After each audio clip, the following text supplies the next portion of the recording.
Welcome to the Hopcast, a podcast offering you thoughts, musings, and insights from the Hopwood community. Sam Perry, Sam Wise, the Samson. How you doing? All right. I'm glad you're with us, and thanks for sharing some of your songs with us. Yeah. Have you found any inspiration in this, or time of quarantine and isolation, or do you feel it's in some way stifling to the creativity? No, it's good for creative. It's like a petri dish. You know? Yeah. Having constraints is beneficial for creating. Like there's an interview with Borges where he's talking about writing poetry, and he says everybody should start with formal poetry. Mm-hmm. Everybody should try to write a sonnet, and then from there move into free verse, because whenever you have those constraints, it forces you to actually be creative. Yeah. Otherwise, you're just rambling on about nonsense. Yeah. So the constraints being, just being stuck in one place, really, and not having the actual ability to go out, because so much is closed, and most people don't want to hang out because. Yeah. I think it was Annie Dillard in her book on writing, where she talks about having the most sparse, barren room in which she's writing, because then it's just like, by just sheer determination and drive for anything with life, anything with beauty, she's got to create it with her imagination. Yeah. But if she's surrounded by this tranquil beauty and stuff, then it doesn't give her enough kind of motivation to create it. So interesting. I don't know it's an interesting thought. I don't know if I feel the same way exactly. Yeah. I'm sure it's kind of give or take, because there's probably some times where beauty ignites inspiration for you to do that. It's like eating, where you eat so that your body can produce things. Yeah. So what you take in, what you observe, becomes what you put out. This is a very interesting dynamic we've put our finger on. On the one side, how beauty begets beauty, and how good forms of art and being surrounded and immersed by, whether it's poetic beauty or visual beauty or whatever. But then there's also the flip side, which we've also got plenty of examples throughout history of some deep, deep, rich beauty coming out of horrible times. Yeah. Right? Yeah. So I think maybe it's weird that it works either way. Yeah. And I think it's really revealing about something about the nature of beauty, which is a very nebulous thing. We can approach it, but we can't catch it. Can't get your hand on it. Yeah. And we can't really define it. It's just like, oh yeah, that's beautiful. And it becomes a quality whenever it manifests in the world. It's not... Beauty doesn't exist as a noun. It exists as a quality of a noun. I think that's why, was it the philosophers? It was Plato. Talks about the transcendental. Mm-hmm. And if we think about God, if it's one of God's qualities, then it would make sense that you can't grab hold of it. Yeah. You can't fully. And I think that's a really good way to think about virtue, and I think beauty is a virtue. That's heaven, is like this stained glass window, and then God's a light shining through the stained glass window, but also the stained glass window, but also the shadow of the stained glass window. We got it all. So this first song that you... Yeah, the Law of Sorrow. So the chorus of it, which is the applicable part to this situation we're in, all we have is all we can lean on. We never see what lies beyond the light and dark horizon of tomorrow. All we are is all we do to say, I'm here, so see me. It's a beautiful day, and together we can beat the law of sorrow. Mm. And then the second time it goes through the chorus, that first part, all we have is what we can lean on. Mm-hmm. So the first time it's this, all we have is all we can lean on. It's like putting your stake into the things you can hold, and that's just impermanent. it's a void there whenever you're trying to live that way. But all we have is what we can lean on. Then it's using the other way around. It's thinking in terms of what can I depend on? That's what I can depend on. It's moving from a truth you're trying to justify but never can, and that's that's desire. That's avarice, really. To the other side where you're saying, like, let me figure out what I can actually trust, and then let me trust it.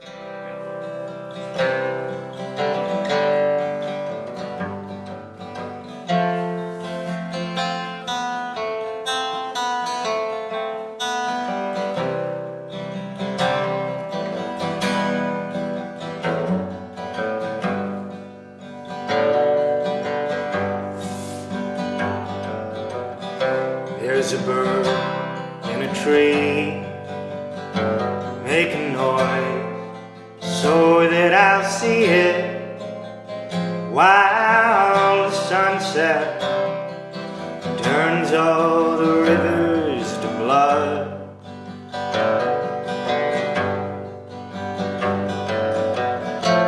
And I sit in a lobby wondering if you're thinking of me.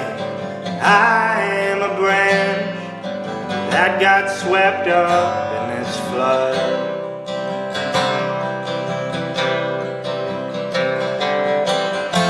All we have is all we can lean on. We never see what lies beyond the light and dark horizon of tomorrow.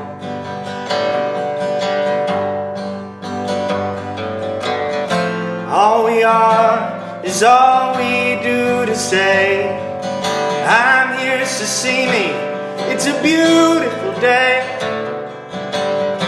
Together we can be the law of sorrow. The law of sorrow.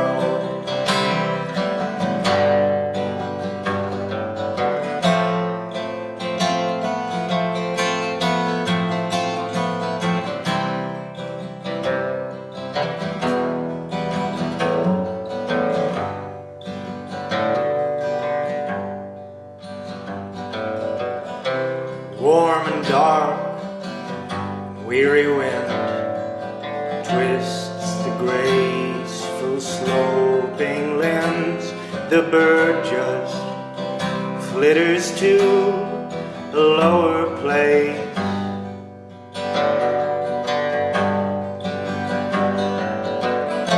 All we are and all we've been is quick and endless as the wind, and everything I am is in your face.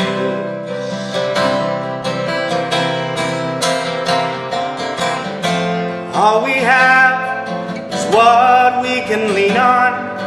We never see what lies beyond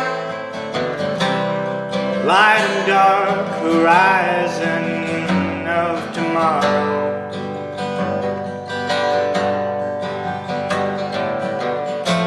All we are is all we do to say, I'm here to see me, it's a beautiful day. Together we can beat the law of sorrow. The law of sorrow.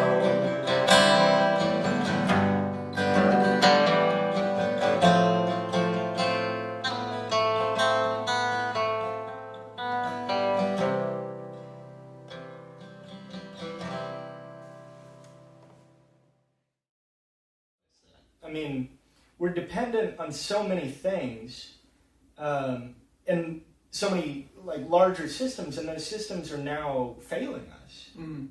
At least in this moment, and I expect that this is going to be more regular from here on out. I mean, things are kind of falling apart.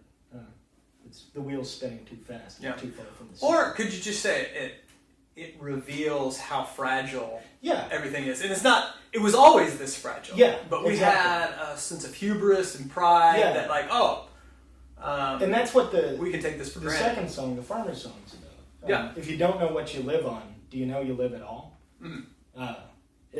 Yeah.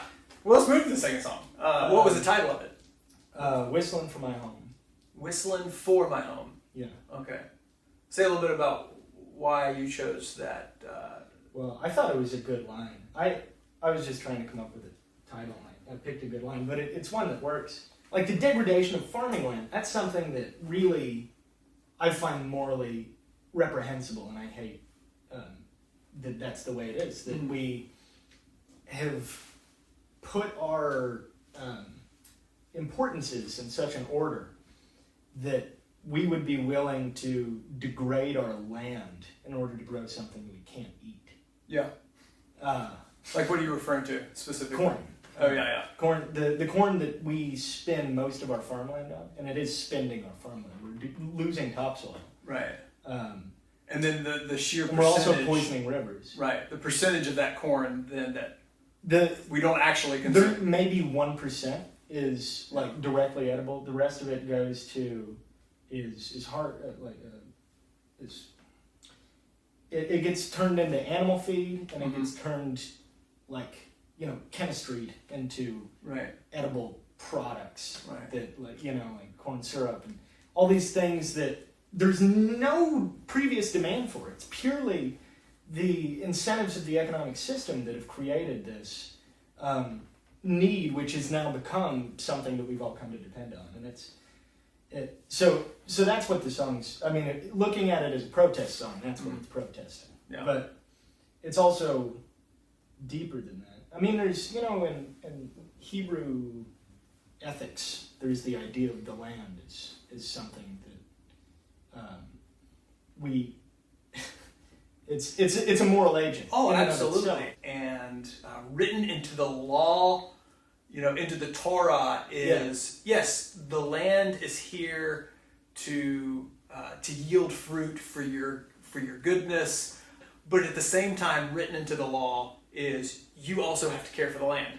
You get a Sabbath, and so does the land. The land gets a Sabbath, and it assumes this interconnectedness that we're talking about that needs to be honored, and it's a part of a way that God has designed. God has designed life to be this sort of interconnectedness. And what's amazing about it, when we as a species uniquely have the capacity to consider the interests of other entities, whether it's other people. I mean, empathy is a very distinctly human trait, and we're not the only things that have it, but it's strange that we are empathetic, and it's strange that we have the capacity for mercy. Yeah. And whenever we act according to those things, when we try to provide to everything within our sphere of influence the life that it should live, whenever we work for everything that we can alter, if we alter it in a direction of its own betterment, we ourselves are going to yield the absolute most that we can. That's It's when we live in line with the system that God has created. That is life abundant. like. Are you familiar with Joel Salatin? Oh yeah, I love him. He talks He's about just the chickenness of the chicken and the pigness of the pig, and Yeah. whenever you treat something according to the way that it thrives and it loves to live, that's going to give you the most healthy animals. It's going to give you the best meat, and you're going to create a system that has no waste. Right. Because the concept of waste doesn't exist in ecology. Right. Nothing is wasted. Right. Dung beetles, Yeah. So anyway, And whistling for my home. Yeah. We deviated from that. Bringing it back home. So in the Dust Bowl, the wind came so strongly, and the land was so degraded that when the wind came, the land itself was blown away, and it would just tear out people's foundations of their homes. Yeah. So I just think that image is really great, and also just really heart-wrenching. That your home would be gone with the wind. and whistling for my home, and I like that. You're walking along, you're whistling to yourself, but you're whistling for your home like it's a dog. Please come back. Right. I'm lost. So that's what the song's about. I mean, the fragility of a system that then collapses. If you trust a poor foundation, then you won't expect to fall. So whenever you put your trust in these ill-supported things, and then when they collapse, then you're lost as that home blowing on the wind. You're completely unrooted. Yeah. And that's no way to live. What's crazy, we're a superpowered species. I mean, everything that lives, or all animals, the goal of life is to, go out into the cosmos of everything that's around, the ecology, and change circumstances in a way to promote your future survival and the survival of your offspring. So everything's doing that, and that's what the competition is. Everything's trying to get what's theirs, and there's a balance that's reached because there's so many parties involved, and they're all doing things differently. But we are brilliant, and we have thumbs, and and we can walk upright. And those three facts of just our biology put us in a position where we can change the circumstances of reality to the degree that geological forces can. Yeah. And the danger is not that we can do that. I mean, to say that that's wrong is absurd because it's the way it is. Mm. But we do have to recognize that we have this immense degree of power, and we have to ask ourselves, what are we supposed to do with it? With great power comes great responsibility. I've heard that somewhere. It also, when we're talking about with the pigs and the chickens and Joel Salatin, saying it's in our best interest for us to help the pig be the best pig that the pig can be, or the best chicken that the chicken can be, and really push it and push these creatures further into their ability. And also, but then we talk about humanity. What does it mean to be human with regards to our own nature and all of this power that has been given to humanity? It reminds me of something Thomas Merton wrote about things and their identity. And he says, a horse can only be a horse. A tree can only be a tree. But a human is free to be whatever we want to be. And we can be fully human if we choose to be fully human, but we can also be something that we weren't supposed to be. And not only that, we can choose to help creation to its fullness, or we can manipulate it. And we have that freedom. And part of what it might mean to be a human is this very act of helping all of creation and each other reach the fullness of their being, and to do it freely of our own volition. Yeah, to choose that. That's the myth of the garden. What are we supposed to do? What were we put here to do? To name, to recognize and appreciate beauty, and to help other things flourish. Because we're smart enough to do that. That's the responsibility that comes with the power. Yeah. Not only can we manipulate reality, but like I was saying, we have the capacity for empathy. And given those two facts, we must empathize with everything we can empathize with and let it become to the best of its being.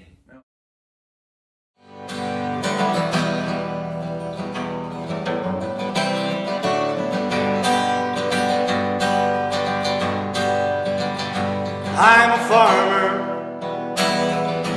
whistling from my home, and the wind blows down that lonesome track, and I'm chilled to dusty bone. Caught a quick one just outside of Shawnee, and I know you wonder where I am. I know you're missing me.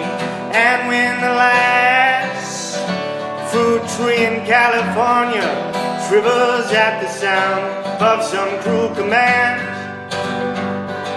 I'll still be the kind of man who knows on what he stands. was a scout, picking pecans way out west. And I hate to see the man that I am desperate turn to theft. I wish I was leaving, I wish I was coming home to you. But circumstancing does make sure that some dreams don't come true. And when the last fruit tree in California shrivels at the sound of some cruel command, I'll still be the kind of man who knows on what he stands. When the Mississippi's poison and the Colorado's dry, and the crops that we built all this on turn dusty like the sky, then man may know what he's always feared. None of the rest of it can exist without us here. And when the last fruit tree in California shrivels at the sound of some cruel command, I'll still be the kind of man who knows on what he stands.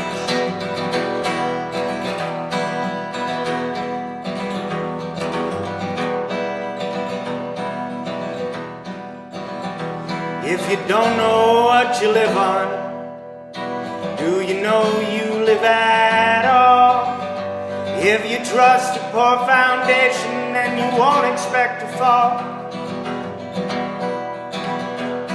One thing we must remember in this age of so-called reason, that not even Jesus made a fig grow out of season. And when the last fruit tree in California shrivels at the sound of some cruel command, I'll still be the kind of man who knows on what he stands.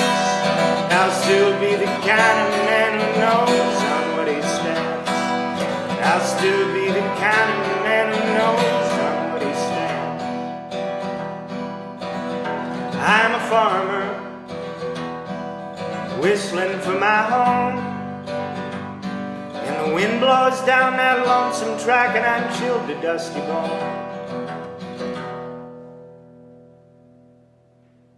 And so with that, I'd like to transition to the third song. Ooh, very good. Nice segue, man. So with that one, it's about the way that reality is set up in a way, in the way that I think it's really beneficial to think about the way that things are. And what's the title of the song? It's called The Firmament. Okay. The firmament being kind of the old archaic way of when people back in Old Testament times looked up, they didn't know there was an outer space necessarily. And so the firmament was sort of like this dome of the sky, and they sort of believed that the sky had a definite boundary, and everything on the outside of the sky was basically heaven. I'm actually using the other definition. Oh, good. Let's hear it. Which is like a rock fence. A rock fence? Yeah, you know. That's an actual definition for firmament? Yeah, like what a firmament is, and like so old militaries. Yeah. You know, you'd have your army and you'd build a firmament, which was like just a wall made out of separate stones. Again, it's the synonym is it's a very significant boundary. Yeah. But I my mind went there with all this creation metaphor. Yeah. You know, I was thinking, oh, he's going Old Testament on us. But anyway, boundary. Yeah. So boundary in the sense of fortification boundary, or just in the sense of marker. stacking stones. Okay. That's what it is. Maybe Ebenezer would be a better title for it. Kind of thing. Okay. But the idea of it is, so reality requires an observer in order to exist. Otherwise, it doesn't. Okay. Otherwise, I'll take your word for it it. can't be said to exist. rationally. But what does... A single atom couldn't exist. Everything needs everything else, essentially. Existence is relational. Yes. That's what you're saying. And yes. so everything exists in relation. So that's what's going to get into the, was it Martin Buber? The I thou. The I thou, exactly. Or part of what Ubuntu in a Desmond Tutu. Yes. I am because you are. Yeah. There are three things that everyone has to take on faith regardless of belief system. You have to believe you are real. And that's, you can't prove that, but you have to take it on faith. You have to believe other people are real. And once you accept the first thing, you can make the extension. But again, you have to go down to faith. The third thing is that the world is real. The non-human entities that you're interacting with exist. If you don't believe all three of those things, you're not going to live anything that's close to a life. And everyone does take those things on faith, but they don't realize they're taking it on faith. So we can only define ourselves relationally. If I were to exist as just an alone person, just this one body completely separated from everything else. Well, one, I couldn't physically, because biologically we need other people to exist. But also I would not be an individual in that sense. I would have no way to think, I would have no way to observe. There would be nothing to observe, and therefore I wouldn't exist. And so the song is taking that relational sense of reality. And the thing I'd like to talk about is, so the crux of it, the middle verse of it, one tear is a stone, so it goes through it twice at the middle time. One tear is a stone, composing a firmament instant of reality. And that's the first definition of firmament. That's saying this is the boundary of what I am, and peering out. And then the second time through, one tear is a stone composed in a firmament, instant of reality, seeing and tasting. So the first time through, seeing and tasting through some supreme window and hoping to know the word free. And the second time through, when tear is a stone composed in a firmament, instant of reality, seeing and tasting through some supreme window and hoping to know the word peace. So goals differ whenever we define ourselves differently. Whenever we recognize the relational definition of the I, our goal moves from being simple freedom, the ability to do what we want, to being how do I act in a way that promotes the best life for everyone. And the first one, whenever freedom's your goal, there's an infinite number of paths you can take. Whenever you're just saying, I'm going to do what I want, you can do anything. Right. But whenever you take the second definition, whenever you're saying, okay, I am because you are, and that's the way it is for everything I'm in contact with people, and everything that is, I have to think that way towards, then there's only one path, and that's the path of peace, and it's the way. Yeah. That's the way, the truth, and the life. Yeah. Shalom being wholeness. Yeah. And I think that's what drives humanity on this side of life, basically, is the things that we're frustrated with is fragmentation. And what we desire is wholeness. And that wholeness is these things that you've mentioned, I think. Wholeness with each other and wholeness with God. And wholeness with ourselves. Exactly, yeah. Because, and they all three require the other two. It's a trinity. Right. I can't be whole myself unless I am doing my best to have everyone around me flourish and to have the relationships with everyone around me flourish. And I can't do that without the will of God, which I'm trying to orient my own will to. Right. And I can't. You have to have all three in order to be in order. And all three have to be an act of their own will and not coerced, because Yeah. that's also a part of the beauty of wholeness is its participation and free cooperation and gift giving. Yeah. And the only other alternative is not only fragmentation, but disintegration. Yeah, and that's so the first verse of the song. Disintegration of both self and It's and whenever any one of those relationships degrades, all three would do. Right. And that's the other side of it. So the first verse of the song, come down to the water and show me your load, I'll bear those stones for you. As time moves forward, we move toward alone unless stones are stacked into a true.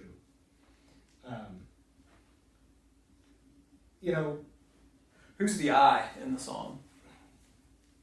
When it says, I'll bear those stones for you. Huh, that's a good question. Yeah. Could be that's the... I'd say that's the spirit of the individual. Right. And that the each part of- individual... The part of God manifesting through the individual. Yeah. So each... The fingertip. Ooh. You're talking about like the Sistine Chapel fingertip? Yeah, or like, every eye and is what the spirit is. I believe is it's like God just dipping his finger into the water of reality and seeing what the temperature is.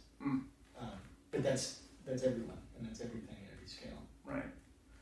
And when God's just as God is saying, I'll bear these stones for you, like what it means to be divine is when we have the same desire for each other. Mm-hmm. And in a sense for God, our desire to bear, it's not that God has any burdens, but because Christ has literally taken on the burden of all of humanity, we now get an opportunity to say, I too want to bear some of those burdens. Pick up your cross. Yeah. And that's good image. And I've noticed a lot of that at least two of these songs have a sort of progression. Do you enjoy doing that with songs in terms of starting with a certain mindset, or at least verbalizing a certain way of seeing and perceiving, and then having a movement and sort of transformation of how the perspective of the song changes and evolves throughout the song? Yeah. These three are actually unique in that sense. I do like doing that, but I didn't necessarily plan to. Okay. It just kind of worked out that way. And, part of writing poetry is like interfacing with what we can't quite grasp and trying to bring it home. Yeah. And in that process, you figure stuff out. Right. Yeah. So is that good?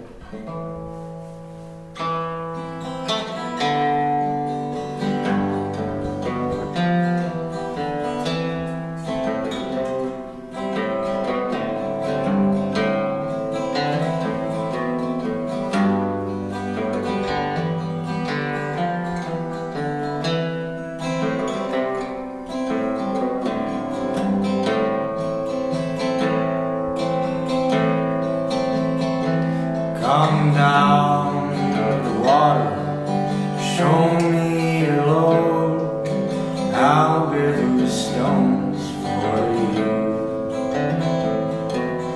As time moves forward, we move toward alone, unless stones are stacked into a true. We're a wave made of water, hearts are within movement, movement with light of new year. We wear lines in the seashore, time's form is our work, and there's a perfect right now and right here.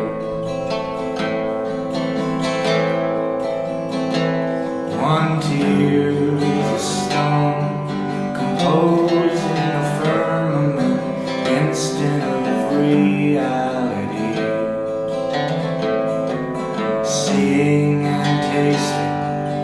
some supreme window and hoping to know the word free.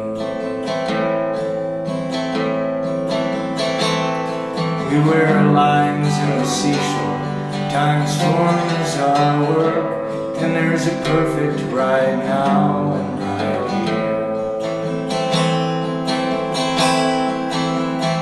So come down to the water, show me your love, I'll bear those stones for you. As time moves forward, we move toward alone, and less stones are stacked into the true. One tear is a stone composed in a firmament, instant of reality, seeing and tasting through some supreme window and hoping to know the word blues.